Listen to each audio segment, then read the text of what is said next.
So ayan po, AC Savings Account. So scroll up lang natin konti guys. So ito na po yung sinabi ko na no maintaining balance. No maintaining and opening balance. You can open an account online for 10 minutes only. Hello everyone, good afternoon. Once again, this is Melvin and welcome back to my YouTube channel. Sa video pong ito ay tuturuan ko po kayo kung paano mag-open ng savings account sa Security Bank na wala pong ni-required na opening deposit at wala rin pong maintaining balance sa pamamagitan po ng kanilang mobile online banking application.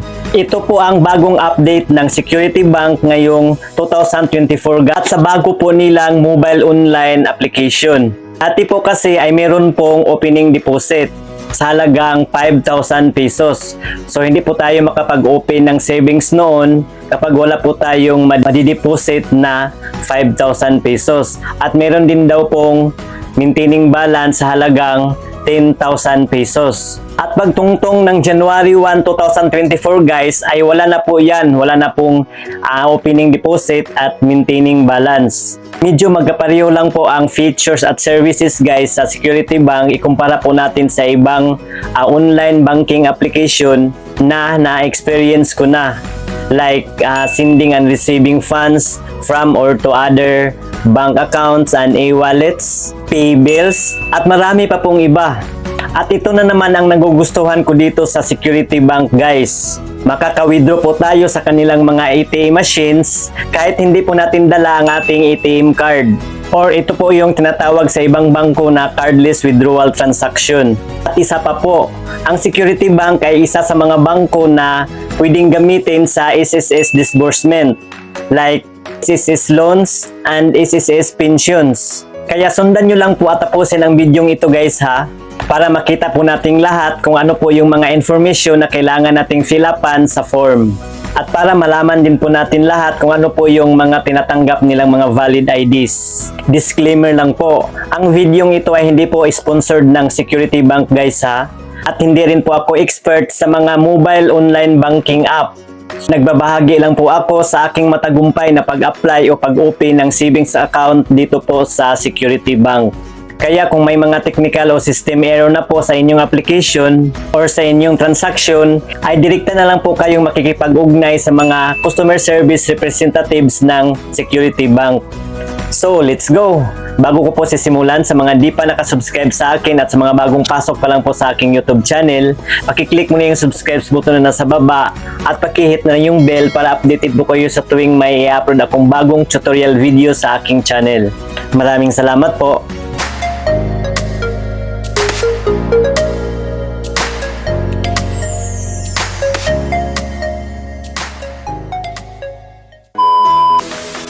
So ayan po guys, sinubukan ko po palang i-download ang Security Bank app sa Play Store.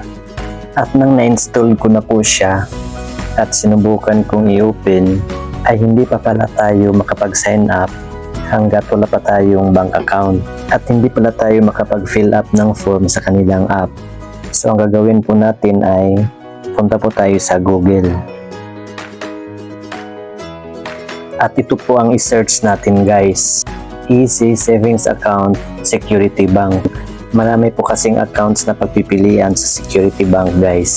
At ang account na ito ay ito po yung walang opening deposit at walang maintaining balance. So ito po yung i-click natin guys. So Easy Savings Account Security Bank. Ayan po. And then scroll up natin guys. And then i-click po natin itong AC Savings Account. So maglagay na lang po ako ng link guys diyan po sa description area para hindi na po kayo mahirapang mag-search. I-click na lang po yung link na ilalagay ko para diretso na po kayo sa form. So ayan po, AC Savings Account. So scroll up lang natin konti guys. So ito na po yung sinabi ko na no maintaining balance. No maintaining and opening balance. You can open an account online for 10 minutes only. Only one primary ID needed. Open an account online or at a branch using one valid primary ID or two secondary IDs via branch. free interbranch fees, transfer money to any Security Bank accounts nationwide for free, fast and easy application, opening account online takes 10 minutes only, for your everyday essentials. So ngayon guys, magsimula na po tayo mag-fill up ng form. I-click lang natin itong open an account online. Apply for an AC savings account. So ito po yung requirement guys. Opening balance 0, maintaining balance 0, at may note na nakalagay dito sa baba guys. Upon receiving your account number, deposit the opening balance within 5 banking days and meet the maintaining balance within 2 months. Sa aking pagkaintindi nito guys, ay parang kailangan pa rin nating mag-deposit within 5 banking days kapag matanggap na natin ang ating account number at i-meet na natin yung maintaining balance within 2 months. So may maintaining balance pa rin po guys. Sa umpisa lang po yung wala. Pero okay na po yan. Hindi po tayo mapipressure kasi may palugit pa before natin didepositohan. So we'll see guys. Patuloy po tayo. Scroll up lang natin guys. What you'll need. So maghanda daw tayo ng ballpen at isang puti na papel. Ihanda raw ang ating mobile number at ang ating photo ID. At ito po yung mga valid ID na tinatanggap ng Security Bank guys. I-click na natin itong view accepted. So ito na po yung mga accepted IDs.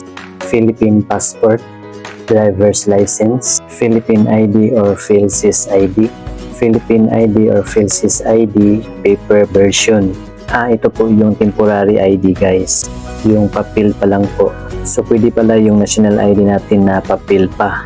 Next po yung postal identity card, yung MID card, voter's ID, SSS identity card, at PRC identity card. So yan lang po ang mga ID na tinatanggap ng Security Bank.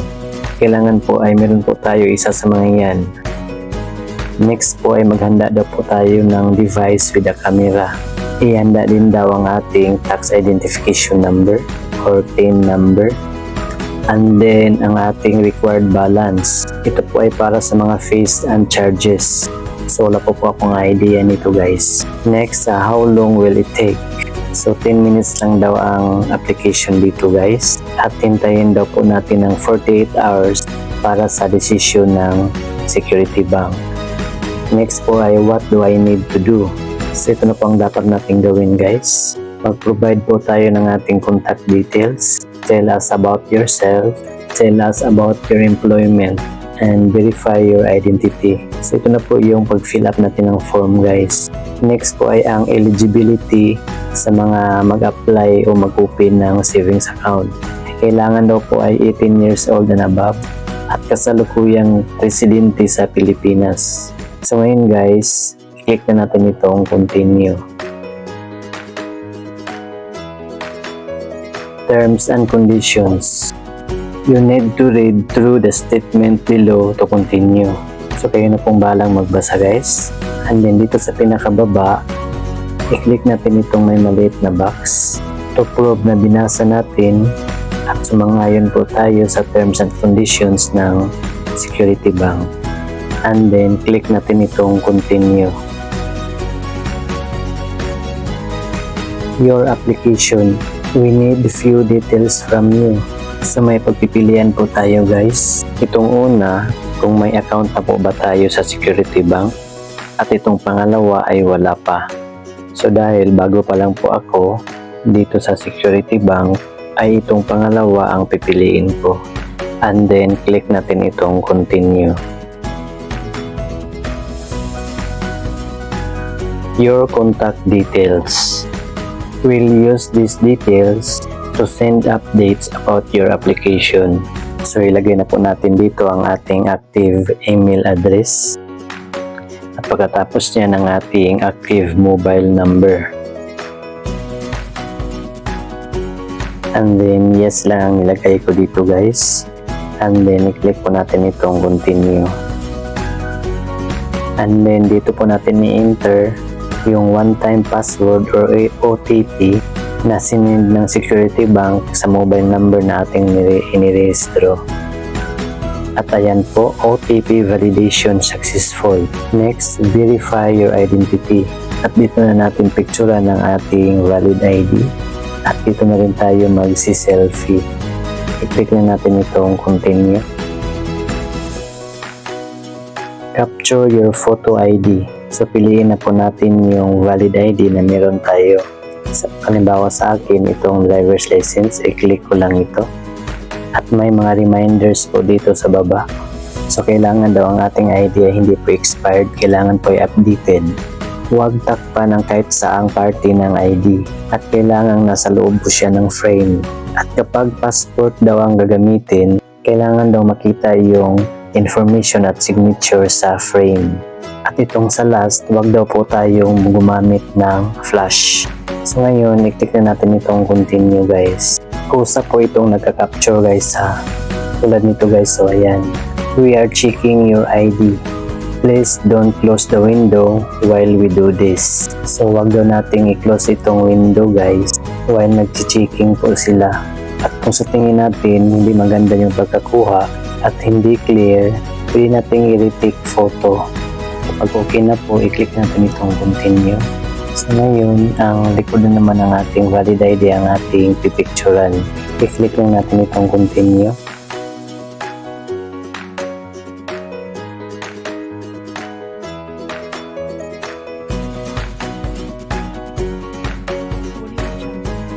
At kapag may mag-pop up na ganito guys, hindi daw nag-match yung ID natin, ay kailangan natin i-scan ulit. Baka blurred yung pagkakuha. I-click na natin itong scan again.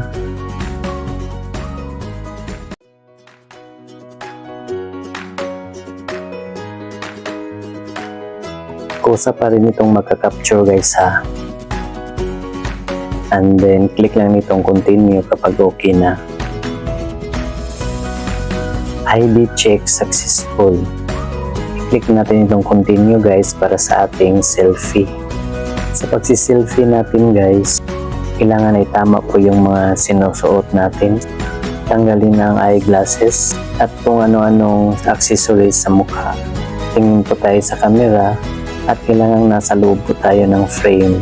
At kailangan din maliwanag ang paligid ng ating pinagpipicturan. And then, i-click na natin itong perform liveness scan. Kusa rin po itong magka-capture guys. Ayan po, we are checking your selfie. Liveness scan complete. So, i-click na natin itong continue guys. So, ang susunod po natin gawin ay pipicturan po natin ang ating signature. Kukuha na po tayo ng puting papel at black or blue ball pen. At magsulat po tayo ng 3 signature natin guys. And make sure na yung mga signature na sinulat natin ay nag-match po sa signature na nakalagay sa ating valid ID na ating sinubmit dito. So ngayon, i-click natin itong continue. So ito po ang halimbawa ng 3 signature guys. At i-click natin itong take a photo kung okay na.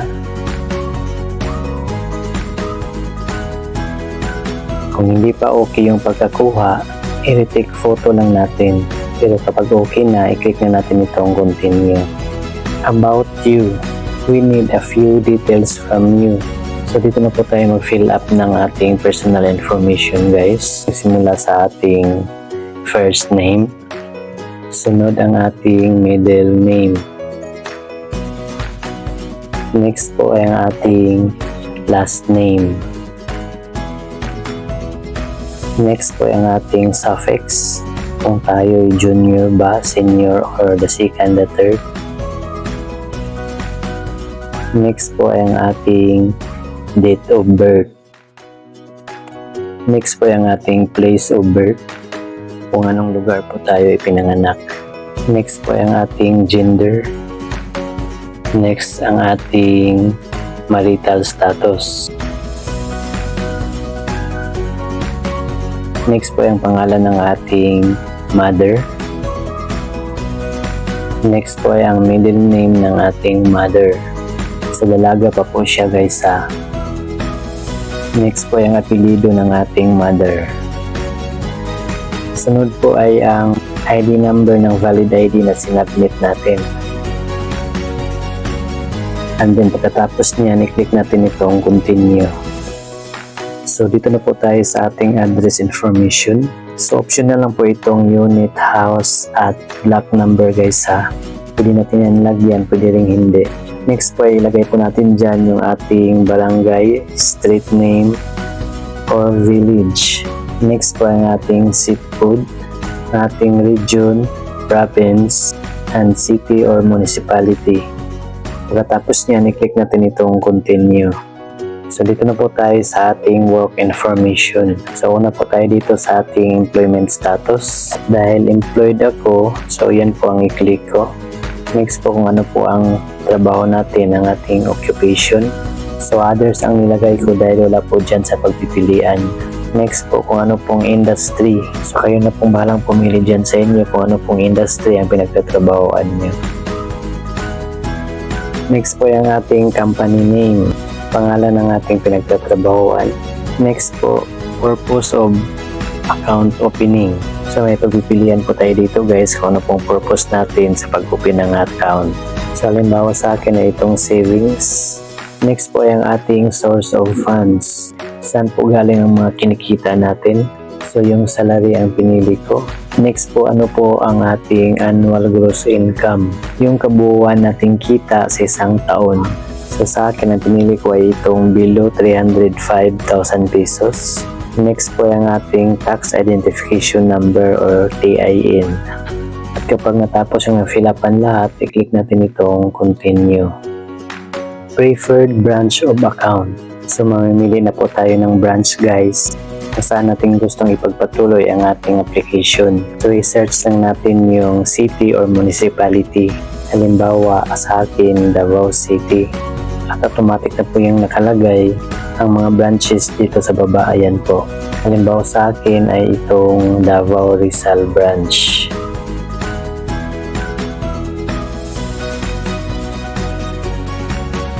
I-click lang natin yan. Or pwede mo nating i-view yung Google Maps. I-click lang natin yan. And then, i-click natin itong continue. ATM card. So may pagpipilian daw po tayo guys kung saan natin gustong kunin ang ating ATM card. Kapag itong present home address ang pipiliin natin, ay i-deliver lang po yung ATM card natin doon po sa ating present address na nilagay sa ating form. At kapag itong branch pick up ang ating pipiliin, ay tayo mismo ang pumunta sa branch para pick upin ang ATM card. At may note dito sa baba guys. Kung branch pick up daw ang pipiliin natin, ay pwede na raw nating pick upin ang ating ATM card doon sa branch 10 to 12 banking days. So kapag mag-successful na ang ating application online, after 10 to 12 days, ay pwede na raw nating pick up din ang ATM card doon sa branch. Ang pinili ko kasi guys ay itong present home address. Kasi malayo po sa city itong tinitirahan ko. Kaya gusto ko na lang na ipa-deliver. At may note na nakalagay dito sa baba guys, na ang allowed lang po na mag-receive ng card ay yung may-ari mismo ng ATM card. Hindi raw pwedeng ipa-receive sa iba. At yung delivery address na nilagay natin ay hindi raw mapagsilbihan, ay magbibigay naman po daw ng instruction ang Security Bank through SMS or email kung paano natin i-claim ang ating ATM card. So ngayon guys, i-click na natin itong submit application. Application complete. What happens next? Here is your reference number. A copy of this was sent to your email as acknowledgement. Please expect an update regarding the status of your application via email within 48 hours. So ayan po guys, maghintay na po tayo ng update ng Security Bank within 48 hours. 2 days po yan guys. So i-update ko na lang po kayo sa next kong tutorial video about Security Bank guys. At sana nakatulong po ito sa inyo guys. Paki-like na lang po sa video ito at paki-share na rin sa iba para may idea din po sila. At para sa iba ko pa pong mga tutorial videos about opening savings online application, puntahan nyo lang po ang aking playlist para hindi po kayo mahihirapan sa paghahanap. May mga pangalan po ng mga bangko dyan kung ano po ang gusto nyong matutunan. At para sa iba pa pong mga katanungan, pakisulat lang po inyong mga tanong dyan po sa comment section sa baba. So yun lamang po guys, see you again sa next kong tutorial video. God bless us all. Goodbye!